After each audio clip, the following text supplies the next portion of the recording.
salaamaaleykum internet yi nuyu nañ leen ziar leen ñu ñëw ci xibaaru njëkk ci tàggat yaram yi laata ñu ñëw ci faram fàcce gi nag day ñaan képp kuy gan ci page bi te abonné go ñoo ngi lay ñaan nga abonné te bës kolos bi ndax lu ñu dugal rek nga bokk ci ñu koy njëkk a gis. ñu door xibaar yi ak Habib Diallo mi nga xamante ne démb waxoon nañ leen la club italien bi di Salernitana soxla na ko ak club yi nekk fële ci Angleterre ñi ngi doon bàyyi xel doomu Sénégal bi waaye te tey ji directeur sportif bu Strasbourg muy Kader Mangane génn wax ne Habib Diallo jaayuñu ko tey jaayuñu ko ëllëg nee na loolu la xamal club bii di Salernitana biñ leen woowee di leen wax ne dañoo soxla doomu Sénégal bii di Habib Diallo. kon l'attaquant sénégalais Habib Diallo est intransférable. Barça démb doon joué trophée Gamper moom moo ko remporté Robert Lewandowski seen nouvelle recrue bi démb 3 minutes la def rek mu daal di dugal première biom ci club boobu di Barça des débuts folie pour Robert Lewandowski. Barça 6-0 la dóor ki nga xamante ne mooy Pedri moom moo doublé Dembélé Rafinha ki nga xamante ne mooy Aubameyang Frenkie de Jong ak Dembélé ñoom ñëpp dugal nañ. Lionel Messi le génie argentin commencé na saison bi nu baax ak fële ci Paris Saint-Germain ndax il a été le premier buteur de la saison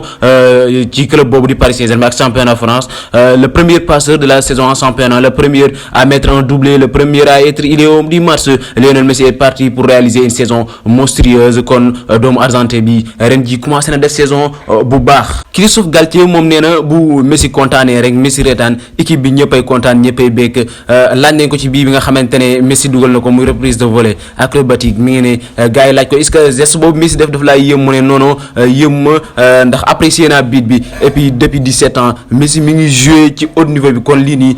Messi yàgg na ko def jaaxalu ko te l'année passée Messi dafa dund saison bu metti ak Paris Saint-Germain. En tout cas nee na mi ngi souhaité Messi mu continuer nii ba ren démb Lorient daf ko gagné 1-0 kon ren début de la saison bi nu méttee métti ki nga xamante ne mooy Alfred Gomis gardien wu démb Steven Mandanda moo ne taxawoon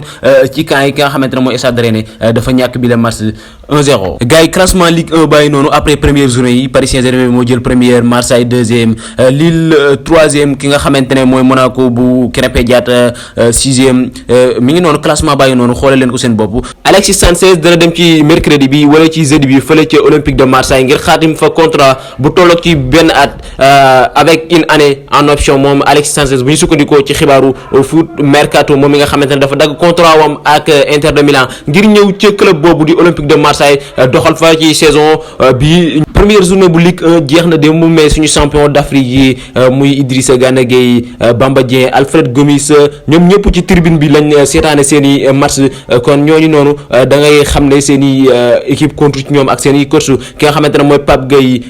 Abdou Diallo ñoom joué wuñ parce que ki nga xamante ne mooy Pape Gueye moom dañ ko suspendre démb ci match Olympique de Marseille bi. Diallo tamit joué wul fële ca Paris Saint-Germain kon gaynde yooyu noonu première journée Ligue 1 bi jàll na mais kenn joué wu ci moo tax ñu ne première journée de Ligue 1 mitigé pour les champions d'Afrique. Sadio Mané ñancoo bi moom moo ëpp li muy salaire bi muy fayeeku foofee ca Bayern de Munich lu tolloo ci 22 millions d'euros par an moom lay fayeeku ku ci topp mooy Manuel Neuer 21 millions d'euros, Müller 20,5 millions d'euros, Sané et Coman 20 millions d'euros. Classement bàyyi noonu gars yi xool leen ko ki nga xamante ne mooy suñu gaynde bi waa Bayern dañ ko respecté jamono yi parce que moom moo nekk joueur bi nga xamante ne mooy star ci club boobu di Bayern jamono yi ñu toll nii. gars yi kooku ngeen di gis mooy Franck Kessié doomu ivoirien bi démb dafa joué ci trophée Gamper bi nga xamante ne Barça doon na ko def moom nag supporter Barça yi ñi ngi wax que ne pour profil joueur bi moo leen manqué woon ku ne xam ne Franck Kessié moom moo jógee fële ca Milan AC ñëw foofee ca Barça. En tout cas supporter Barça yi nee nañ ki nga xamante ne mooy Franck Kessié mooy profil bi nga xamante ne moo ñu manqué woon ci milieu de terrain bi. En tout cas nañ xool cette saison lan lay def lan lay prouver wante doomu ivoirien bi mën na li muy def te am nañ yaakaar ci moom que ne dana def saison bu baax ak FC Barcelone. kon gars yi foofu lañ yem ak yéen ci xibaar yi di leen wax ba ci kanam ci suñu yeneen vidéo ci kàttanu Yàlla.